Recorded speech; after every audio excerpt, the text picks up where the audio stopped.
Let me start by thanking Her Excellency Benita Ferrero-Waldner, which shocked me that in the 21 years we know each other personally, she has not changed. I was 64 kilos at that time when she was in New York at United Nations. Today I look like a person who has eaten another person of 64 kilos, and it is truly shocking for me. I'm delighted to be here with you. I am most grateful to have been invited, and I extend my thanks also obviously to Javier Cremades and to the whole team of Cremades&Calvo-Sotelo. Now, I think we caught them a bit by surprise. Well, that's what I saw. You can start. Good. ¿Hay alguien que cambie luego los... Ay, perfecto. Maybe I will anticipate a bit by introducing myself. There are 2 slides, and I can do that also without a slide. It's very complicated. I am Swiss, I am Spanish, Hungarian, I have 3 passports. My late mother was half Spanish, half Swiss. At home, my wife is German, I speak Spanish to our daughter. It's a very complicated thing. I was born and raised in Switzerland. I have relatives in Madrid, and in my heart I am a Madrileño, but I'm also very, very Swiss and stubborn in certain things. I am far away from having reached this perfection and this seamless elegance of Doña Benita, who makes things happen in a way that you never hear a loud word or a harsh movement. I am still working very hard on achieving that level. What do I do? Well, I was born and raised in Switzerland. I studied law, history and literature. I worked in the diplomatic service. I worked as general manager of the Spanish Chamber of Commerce in Switzerland. And for the last years, more than a decade, I have been the global CEO of GGI, that's Geneva Group International. It's a network of law firms, accounting firms, and consulting firms. At the same time, I am also representing different institutions. I am in the International Council and Advisory Board of Louvain School of Management. I'm an accredited observer to the European Parliament. And this is basically the main reason why I am here. I am the chairman of ALFIN, the Association of International Law Firm Networks.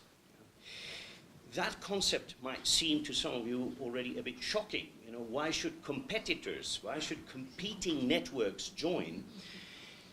Well, basically, independent law firms that constitute different leading networks are not really competitors. The real competitors are the big law firms or the wannabe big law firms. In order to avoid any problems, is somebody here from Dentons? Dentons? No? Perfect. You made my day, because then I can hit it really hard. Maybe he's undercover. You will see in some of the slides the essence technically is that there are attempts by so-called Vereins, as the Americans like to call it, Swiss Vereins, Swiss associations, to put law firms together and appear as one big firm. Dentons is the king of this mambo, so to say.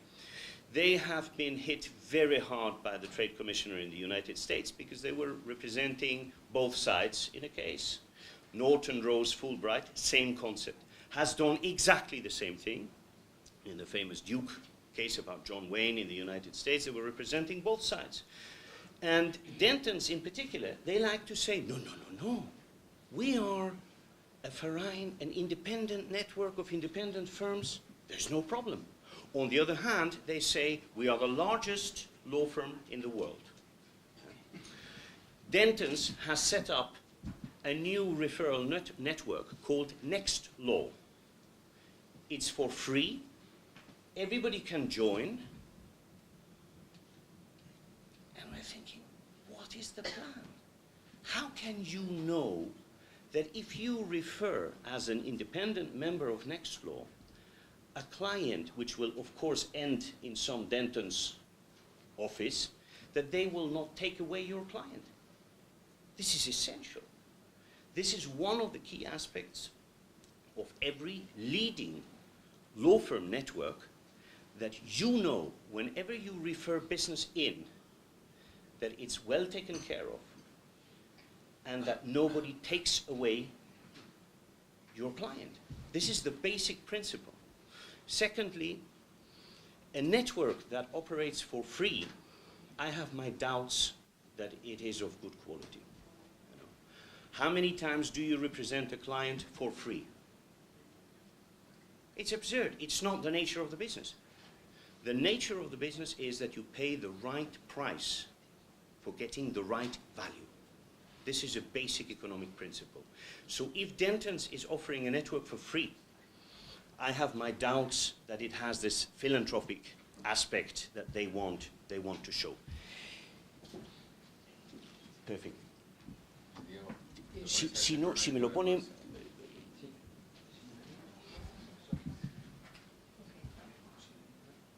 Si me lo acerca un poquito, entonces puedo ir cambiando. Así. Perfecto.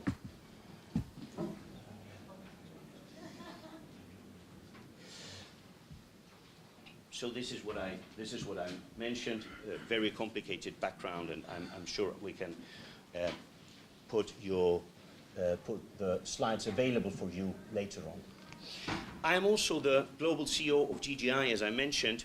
And I just want to highlight 2 or 3 points which you might consider useful for a better understanding of the following slides. GGI is not in legal terms an association. It's a company. It is a company.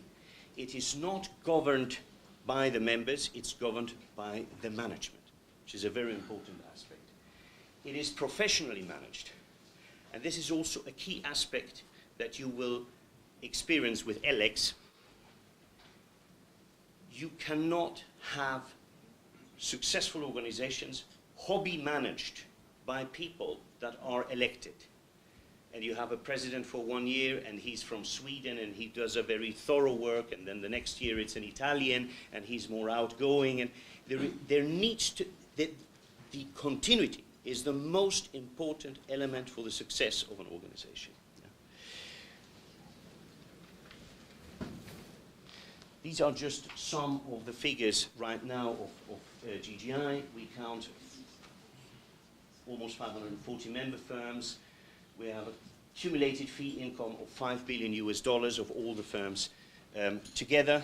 And we are a founding member of ALFIN, the Association of International Law Firm Networks. I would like to share with you some of the key aspects of law firm networks. Number 1 is quality. Quality, ladies and gentlemen, is absolutely essential. And you might wonder why after quality there is the point of reliability. Unfortunately, those 2 points do not always go together.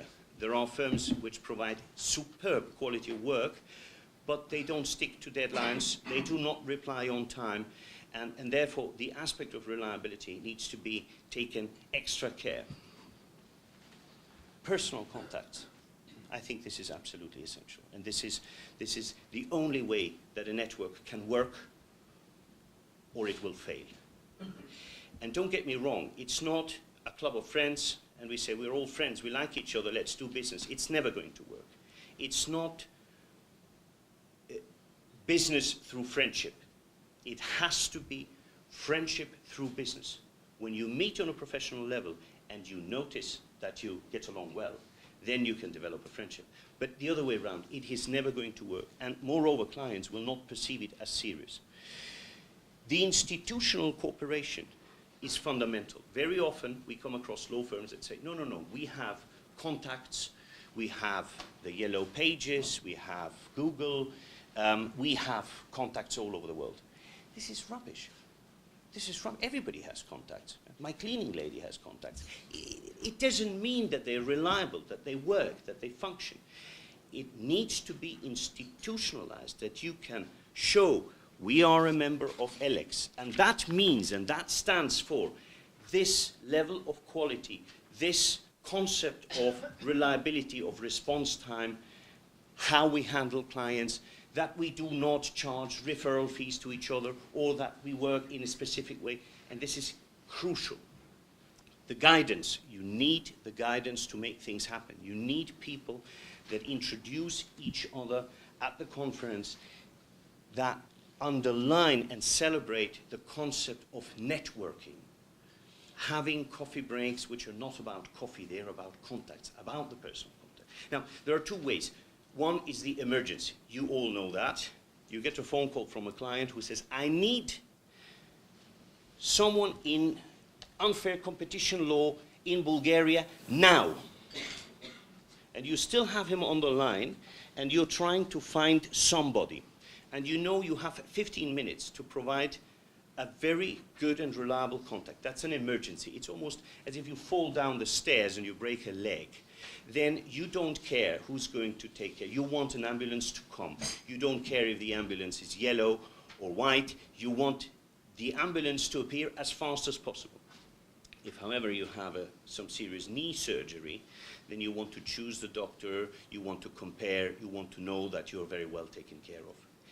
And it's important that there is a richness of contacts, and that you have also the luxury of the right to choose, that you can choose among excellent experts the one you feel most comfortable with.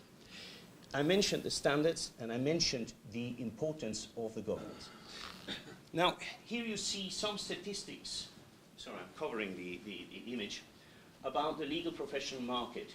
We're talking about a total figure of 617 billion US dollars to be increased to 792 billion US dollars of the total volume of the legal market. Why? There is a continuous growth, and also so-called small businesses have an increased need of legal services literally all over the world. Very simple example, also the private clients have changed. A private client 40 years ago had probably total assets of $10, $20 million, a property he lived in and a company he was working for. Now, this type of client, he might have a holiday home in Uruguay, he might have a UK agency structure in London, he might have a participation in Hungary, and he will need a completely different, more international layer of services that demands having international professionals helping him. Technology, of course, has also changed the profession. I'm sure that all of you know when you need urgently a trademark licensing agreement, you will not start with an empty Word document. You will have some prefabricated document that you can use as a basis. This is one of the key aspects.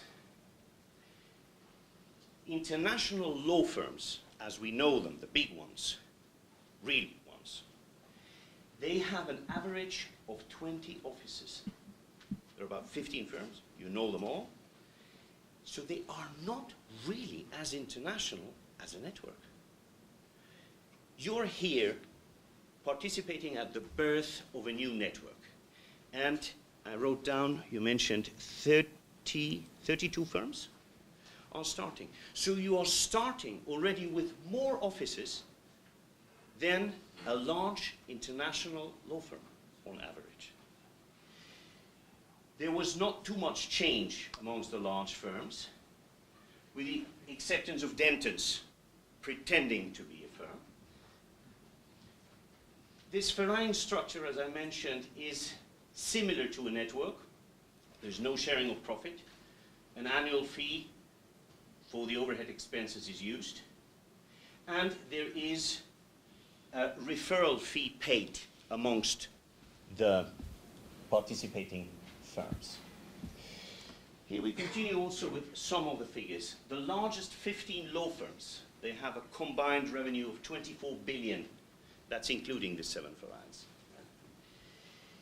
More than 100 firms with 500 attorneys with little international presence. They are always in London, Paris, Brussels, and so on. But it's not as global as a network can be. There is a limited growth potential. And some firms are establishing networks of their own, but without the history of any network participation. And here, this is the next slow part, what I mentioned, this free network established by Dentons, which I believe it is not going to succeed as they pretend. Now, here are the advantages of networks in general. Networks are the most ideal structure because the firms remain independent. Your firms, by joining LX, will not change. You have an established brand, and you don't have to change that brand. You keep your independence. You do not have any management interference or control interference. It's very, very useful. Networks allow firms strongly radicated in their local markets to continue to work in total autonomy. Some firms are very old and very established. Here another statistic, the largest networks in the world are the Big Four with $120 billion of annual membership revenue. And this shows clearly that there is no limitation on the development of networks. The sky is the limit. The 30 largest law firm network members have 25% of the market share of world's legal business. You might ask for the source. Where do I have all these figures? You know, I didn't make them up on my way here to Madrid. This is very thorough research of Steve McGarry, who is the founder of Alfin. He's also the founder of Lex Mundi and the founder of World Services Group. And he's probably the crack globally on statistics of law firm networks. Some key information. There are roughly 170 networks worldwide. I think from today on, 171. Some are global, some are multidisciplinary, some are regional, specialty networks, insurance lawyers networks, and so on. 30 of them have professional staff, which I think is also a mark of distinction. And you see that, for example, the 15 largest networks have 192,000 attorneys and more than 5,000 offices. There is not too much reliable information published about networks. They're not correctly ranked, such as in the accounting profession, where it's crystal clear, because some say that the size depends on the turnover, some say that the size depends on the amount of offices, some rankings say that the size depends on the amount of partners. And this doesn't make comparisons easier. So, ladies and gentlemen, what is the conclusion? I would dare to say that today, more than ever, a law firm needs to be part of a network, of an institutionalized, recognized international network in order to demonstrate the ability to serve demanding clients with global needs. This is crucial. Second, free networks or clubs of friends are just not perceived as serious. Yes. I am still working with real clients. The founding member of DGI is a family office, and I'm dealing with high net worth, ultra high net worth individuals.